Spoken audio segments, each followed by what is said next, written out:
কবরের প্রথম ঘন্টাতেই তুমি বুঝবা আখিরাত কত কঠিন।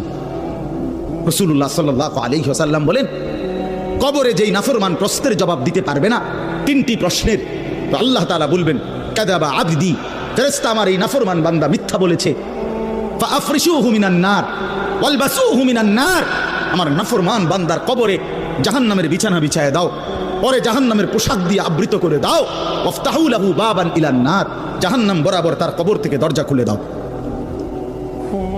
কবর খুলে দাও।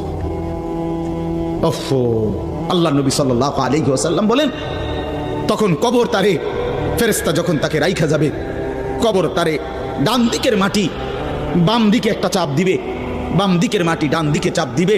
আল্লাহর কসম নবী বলছে, হাত্তা তাখতালিফা আদলাউহু, ডান পাশের হাড্ডি এবং এই পাজরের হাড্ডিগুলো করকর করে ভাঙ্গা বাম দিকে চলে যাবে, বাম দিকের গুলো ডান দিকে চলে যাবে।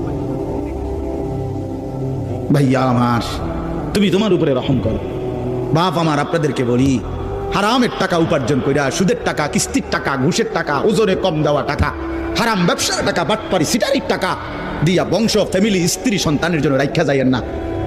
ওরা আমনে বরবাদ করবে, আপনি নিজেও বরবাদ হইলেন, ওরারও বরবাদ করলেন।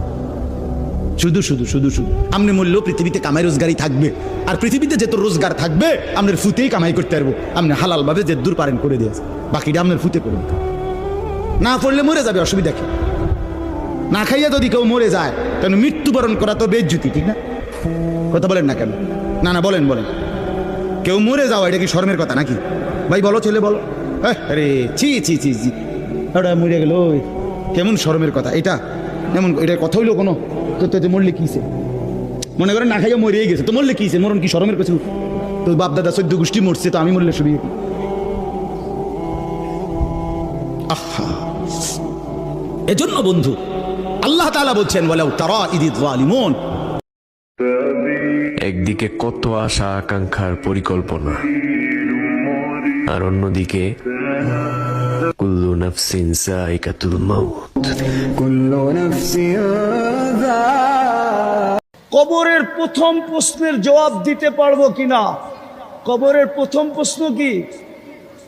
আরে বলেন না, আরো জোরে বলেন না। আপনি বলতেছেন এটা, ইমাম বুখারী রহমতুল্লাহ আলাইহি বলে না, ইমাম মুসলিম বলে না। আপনি বলতেছেন কবরের প্রথম প্রশ্ন মান রব্বুকা। আপনি বলতেছেন ইমাম বুখারী রহমতুল্লাহ আলাইহি বলে না, ইমাম মুসলিম বলে না রহমতুল্লাহ আলাইহি। ওনারা দুইজন একমত। আপনি যে বলতেছেন মান রব্বুকা, আপনাকে রব চিনাইছে কে? কে চিনাইছে? আরে রব আপনাকে কে চিনাইছে? কে? জোরে বলেন না। মুহাম্মদুর রাসূলুল্লাহ আপনাকে রব চিনাইছে। এই জন্য ইমাম বুখারী বলে, ইমাম মুসলিম বলে, বুখারী শরীফে আছে কবরের প্রথম প্রশ্ন হলো মা কুনতা তাকুলু ফি হাদার রাজুলি মুহাম্মাদিন। আগে প্রমাণ করো আমার বন্ধুর রঙে তুমি কতটুকু রঙিন,